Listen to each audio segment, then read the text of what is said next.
सम्राट अशोक के बारे में आपने जरूर सुना होगा। सुना नहीं होगा तो एटलीस्ट अगर आप यूपीएससी के एस्पिरेंट है तो पढ़ा तो जरूरी होगा। Emperor Ashoka, a very well known, बहुत ही well established emperor of the Mauryan empire. एक ही युद्ध, बेसिकली एक ही मेजर युद्ध लड़ा उन्हें, एक ही मेजर वॉर बैटल ही fought, that was the war of Kalinga, war for Kalinga. After that war that war actually, the bloodshed in that war, उस बैटल में, उस युद्ध में जो खून बहे, जो लोगों को जब उसने हुए मरते हुए देखा, that entirely changed Ashoka's heart, or you can say his mind, and he all of a sudden, you can say that because of that incident, that event, that bloodshed, it transformed his life and he turned towards non-violence. और उसके बाद जो Buddhism की तरफ जो उसका movement हुआ, that is like well written and well, like आपने इसको बहुत अच्छे से पढ़ा होगा। दिस इज एन एनेक्डोट जिसके आधार पे आप ये ऐसे शुरू कर सकते थे। So this was the essay that UPSC asked in the mains of 2020। मनुष्य होने और मानव बनने के बीच का लंबा सफर ही जीवन है। Life is a long journey between human being and being human. तो जैसा कि मैं हमेशा कहता हूँ कि अगर आपको एक ऐसे लिखना है या अगर आप एक आंसर भी लिखना चाहते हैं मेंस का, यू शुड डू ब्रेनस्टॉर्मिंग। और ब्रेनस्टॉर्मिंग में सबसे पहली इंपॉर्टेंट चीज़ होती है कि आप उस क्वेश्चन का, उस स्टेटमेंट का, उस टॉपिक का, उस ऐसे का कीवर्ड्स आइडेंटिफाई करें। कीवर्ड्स मतलब तो कोर वर्ड्स हैं। सबसे पहला कोर वर्ड यहाँ पे है लाइफ, जिसे आप लगा लेंगे जीवन। इज अ जर्नी, जर्नी कैसी? Long. Long is just an adjective. Life is a journey between human being and being human. Human being और बीइंग ह्यूमन। अब ये बड़ी अच्छी बात है। एक तो होता है आम आदमी होना, इंसान होना, मनुष्य होना। आपको ये मनुष्य का शरीर मिल गया, आप इस धरती पे आ गए, you became a human being. But being human is different. Human होना मतलब आपके अंदर वो करुणा हो, आपके अंदर वो कंपैशन हो, आपके अंदर वो एम्पैथी हो, आपके अंदर वो सिंपैथी हो, आपके अंदर वो फ्रेटर्निटी हो, दूसरों के लिए अच्छी भावना हो, कोई ईर्ष्या ना हो। जब ये सारे गुण और क्वालिटीज आपके अंदर आ जाते हैं तो आप कहे जाते हैं कि आप एक मानव बन गए, यू बिकेम ह्यूमन। तो this is says that life is not just about being human being like a normal human. Life is not about that. Life is all about how you are becoming a human and you are transforming yourself from human and becoming a human, and this journey is called life. These are the 4 key words from this essay topic. Now what is the core brainstorming process? कैसे proceed करना है हमें? तो आप सोचो कि अब obvious सी बात है कि ये essay का टॉपिक सिर्फ जीवन से और नॉर्मल ह्यूमन लाइफ से तो नहीं होगा। सीधी सी बात है, अगर सिर्फ नॉर्मल ह्यूमन लाइफ के ऊपर अगर ऐसे आने लगे तो हम ऐसे लिख ही कितना पाएंगे। तो here comes the importance of कि आप कैसे अपना डायमेंशन ब्रॉड कर सकते हैं, आप कितना सोच सकते हैं, आपकी सोचने समझने की शक्ति कितनी अच्छी है। How you can open up the multiple dimensions, multiple inherent meanings of these keywords. So we will start with the first step. Actually, this is the second step. First step we did identified the keywords. Now we will go with the second step, that is opening up or exploring the different meanings, inherent meanings of these keywords. So life का मतलब क्या हो सकता है? अगर आप literal sense में देखें तो लाइफ का तो मतलब जीवन है कि नहीं? लाइफ का मतलब नॉर्मल जीवन, बट सिर्फ जीवन नहीं, जीवन के आगे क्या? Life is about the transformation. One is to life is normal जीवन, then it is transformation. It is about evolution. It is about self discovery. है कि नहीं? हो सकता है जीवन का मतलब ही एक तो होता है नॉर्मल जीवन, आप सुबह उठ रहे, खाना खा रहे, सो रहे, काम कर रहे, ऑफिस जा रहे, पैसे कमा रहे, पैसे उड़ा रहे, एक तो ये नॉर्मल जीवन हो गया। पर इसी जीवन में हर रोज आप अपने आप को इवॉल्व कर रहे हैं। आप रोज काम करने जाते थे, अगले दिन से आप काम करने जा रहे हैं, लोगों की मदद भी कर रहे हैं। अगले दिन कुछ नहीं किया तो अपने कलीग से आपने अच्छे से बात कर ली। आप रोज उठ करके कोचिंग जा रहे हैं, 6 घंटे आप क्लास अटेंड कर रहे हैं, घर आ रहे हैं, पढ़ रहे हैं, खा रहे हैं, सो रहे हैं। अगले दिन से आपके अंदर ग्रेजुअली आपके अंदर इवोल्यूशन आना शुरू हुआ। What kind of evolution? You actually started coming to home and started revising whatever you studied in your classes. आपने रिवीजन करना शुरू कर दिया। हो सकता है आप अपने क्लास में गए तो आप अपने को जो आपके कलीग्स हैं, जो स्टूडेंट्स हैं, आपके साथ जो पढ़ने वाले सहपाठी हैं, उनके साथ आपने हंस बोल के अच्छे से बात करना शुरू करा, खड़ूस सा चेहरा बना करके नहीं बैठे रहे। तो ये सब इवोल्यूशन, ये सब ट्रांसफॉर्मेशन है। This is what is life is all about. अब जर्नी का मतलब क्या हो सकता है? नॉर्मल ह्यूमन बीइंग से, नॉर्मल से स्टूडेंट से आप इवॉल्व होकर के कुछ और बन रहे हैं, all because of the experiences, right? आपको बहुत कुछ अनुभव मिला, you experienced something, you have observed your observations, right? You observed the life very closely, that yes, I need to be very sweet and calm and composed to my colleagues, to my friends. हमें ज़्यादा rude नहीं होना चाहिए, हमें उनकी मदद करनी चाहिए. These are out of observations. You learned from your failures. यार आंसर ऐसे लिखना चाहिए, पिछली बार गलती हो गई थी, ये चीज़ आपने सीखा, and you evolved yourself. You learned from your choices. What kind of choices you were having, and which option you chose, and how it led you to a different level. So ये सारी चीजें क्या हो सकती हैं? सब कुछ meaning हो सकता है जर्नी का। ह्यूमन बीइंग का मतलब क्या हो सकता है भाई? ह्यूमन बीइंग का सबसे पहला तो मतलब है भाई कि बायोलॉजिकल एग्जिस्टेंस।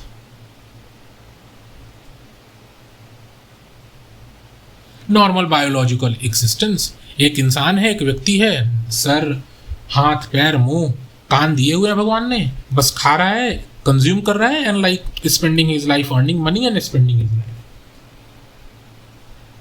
ह्यूमन बीइंग का मतलब क्या इंटेलिजेंस हो सकता है? एक human being, that person is composed of some sort of intelligence, चाहे वो कैसा भी इंटेलिजेंस हो, पॉजिटिव हो, नेगेटिव हो। बट एक व्यक्ति की पहचान तो उसके ज्ञान से हो सकती है, वो क्या जानता है, कैसा बोलता है, क्या करता है, उसके विचार कैसे हैं। Can it be about desires? Human being can mean your desires. किस तरीके के व्यक्ति हैं आप, ये आपके डिजायर से बता सकते हैं। आपकी इच्छाएं कैसी हैं, आपका विचार कैसा है, ये सब कुछ बता सकता है। तो दैट इज ह्यूमन बीइंग। इन चीज़ों को ट्रांसफॉर्म करना है अगर बीइंग ह्यूमन में, सबसे इंपॉर्टेंट चीज, there should be compassion, there should be empathy, there should be kindness, there should be forgiveness. और क्या वैल्यूज हो सकते हैं? There should be service to others. ये सारे वैल्यूज अगर आपके अंदर आ गए तो your mere biological existence, your mere intelligence, your that mere desires, they can transform you into a proper humane person, and that transformation will actually be led by these values. So these are like opening up multiple meanings, inherent meanings of the keywords. इतना अगर आपने सोच लिया, इतना अगर आपने कर लिया तो आपका आधा काम हो गया। अब इसके बाद बात आती है ऐसे लिखने की। तो सीधी सी बात है, if you want to write an essay, there should be a good introduction. Introduction आप एनेक्डोट से शुरू कर सकते हैं, आप कोई एक कोटेशन से शुरू कर सकते हैं, या आप नॉर्मल भी शुरू कर सकते हैं। अब like in this essay you can give the anecdote of Ashokan, Mauryan emperor Ashoka, how he like got transformed after the Kalinga war. You can write around 50 words about that transformation, about that incident.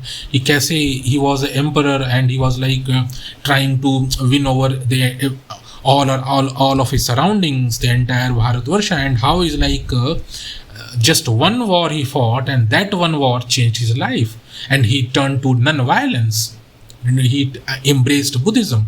इन चीज़ों को आप एक छोटा सा introduction दे सकते हैं। Introduction लिखने के बाद you need to explore this across multiple dimensions. जो जो हमने लिखा है ना यहाँ पे, मीनिंग एक्सप्लोर किया है ना, इसी को अलग अलग सब्जेक्ट्स में, अलग अलग एग्जाम्पल्स में जब हम उसको अटैच करते हैं, that is what is called opening up multiple dimensions. For example, आप स्टार्ट करो, आपने यहाँ पे इंट्रोडक्शन लिख दिया, आप स्टार्ट करो डायमेंशंस की जब बात करते हैं, आप स्टार्ट करो इंडिविजुअल लेवल पे, start with the individual level. क्या हो सकता है भाई इंडिविजुअल लेवल पे? सबसे पहली बात कि every individual begins life with natural instincts but life experiences shape the character. ठीक है, तो बायोलॉजिकल एग्जिस्टेंस को हमने कनेक्ट किया कैरेक्टर से, right? You can write that, you can give an example कि someone who once pursued only personal success later dedicates time to mentoring, volunteering, serving society। ऐसे करके आप बता सकते हैं कैसे एक इंडिविजुअल लेवल पे व्यक्ति का ट्रांसफॉर्मेशन हुआ। Then you can move to the family level.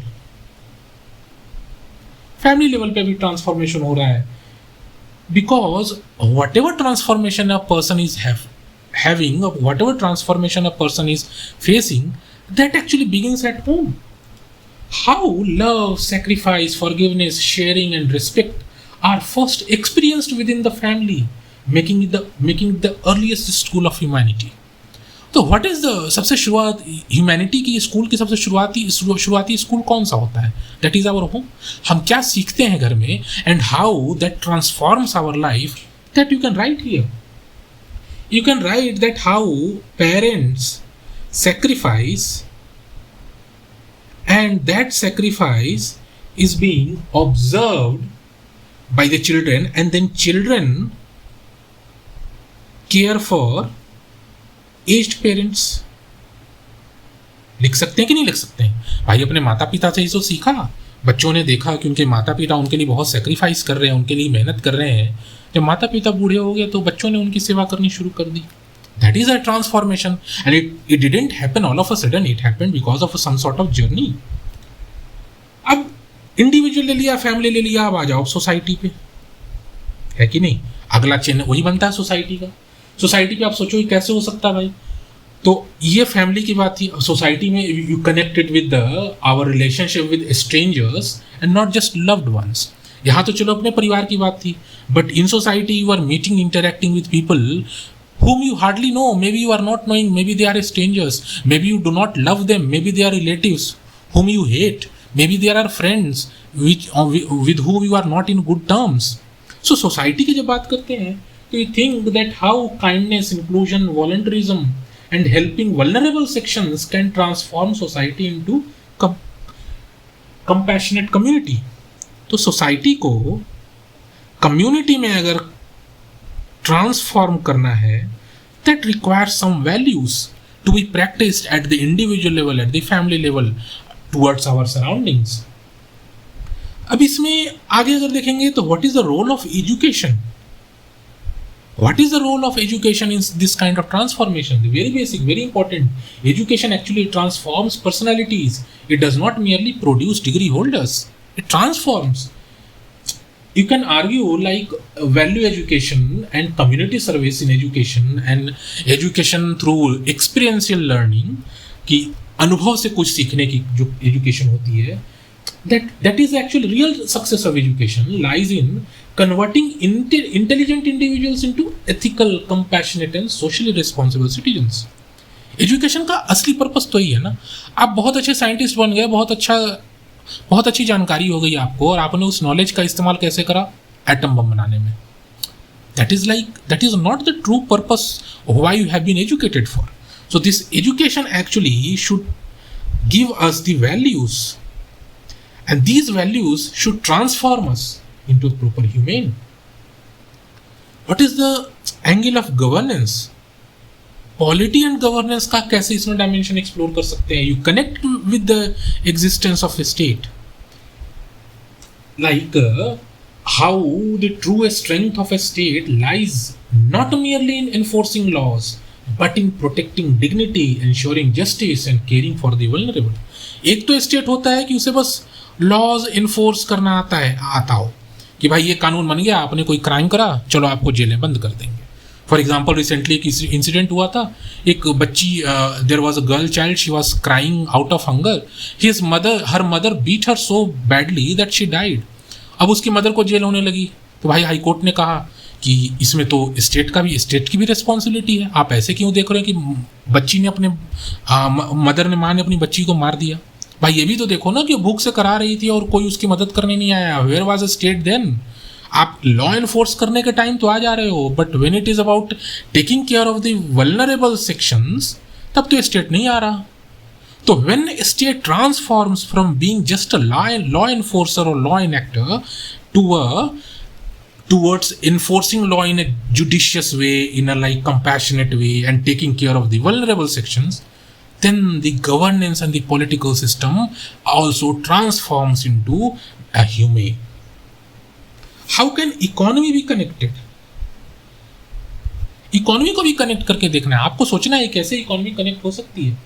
भाई एक तरीके की इकोनॉमी होती है वेयर ह्यूमन कैपेबिलिटी और जो भी एक पर्टिकुलर ग्रुप है जो सारा पैसा कलेक्ट करा, लेबरर्स ने काम करा, लेबरर्स को इंसेंटिव्स नहीं मिला और सारा जो कैपिटलिस्ट है पैसा अपने पास रख लिया। This is one sort of economy. But earning wealth is a sign of success, but using it to reduce inequality and create opportunities and uplift others reflects being human. One is that you are earning money,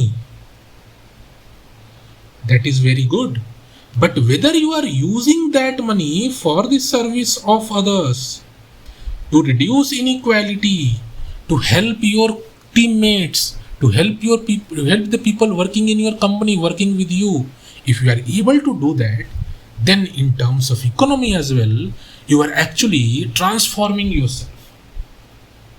What about science and tech? What about science and tech? How can this essay topic be applied to science and technology? See, innovation. एक होता है ना innovation, एक होता है intention. Actually, what matters is the technology. How the technology will be used will ultimately depend on the intention of the user. अब Alfred Nobel ने तो एक डायनामाइट बना दिया, उन्होंने तो उस अच्छे पर्पस के लिए बनाया था कि कंस्ट्रक्शन एक्टिविटीज में इसका यूज होगा, बट जब वो इविल लोगों के हाथ में लगा, दे स्टार्टेड मिसयूजिंग इट। तो अल्टीमेटली एक अच्छा सा इन्वेंशन भी जो है that also turn out to be evil one. So technology demonstrates intelligence, but its humane application demonstrates wisdom. So intelligence से विजडम का जो ट्रांसफॉर्मेशन है that can easily be demonstrated in terms of science and technology. You talk about, you give examples about affordable healthcare. Give example of affordable healthcare. Give example of assistive technologies for persons with disabilities. Give example of disaster warning systems and artificial intelligence for social good. You give examples like this. Then you can talk about environment. कैसे छोड़ सकते हैं भाई? हर subject को लेना है। हमने society ले लिया, पॉलिटी गवर्नेंस ले लिया, इकोनॉमी ले लिया, साइंस एंड टेक ले लिया, तो environment the being human, the central idea here is that being human x tends beyond fellow humans. आप सिर्फ अपने बारे में मत सोचो, आप सोचो अपने सराउंडिंग्स के बारे में, because it is all about ecology. आप अपने सराउंडिंग्स के बारे में सोचो। If the human beings become thoughtful of their activities, that how their activities are going to impact everyone else or others, this thought can help them to use the resources in a judicious way. For example, आप चले जाओ ऐसे state में, for example Bihar में या eastern side में, जहाँ पे पानी की दिक्कत नहीं है। They are like people, they are like using water और you can say wasting water बहुत आराम से, नल खोल दिया और ब्रश कर रहे हैं। And now you think about the people staying living in the areas of Rajasthan, उन्हें तो पानी की बड़ी दिक्कत है, कितने किलोमीटर पैदल चलना पड़ता है। If the people think that okay there are people who are actually struggling to get water, they will understand the value of water. This type of example you can give. How, what about international relations? International relations also, the humanity has no border. You cannot think of you cannot think of doing some research and creating some evil biological agent, and that biological agent leaks from your laboratory, and entire world gets suffocated, gets killed by the COVID. You cannot think that way. You need to be responsible. You need to think that humanity has no borders.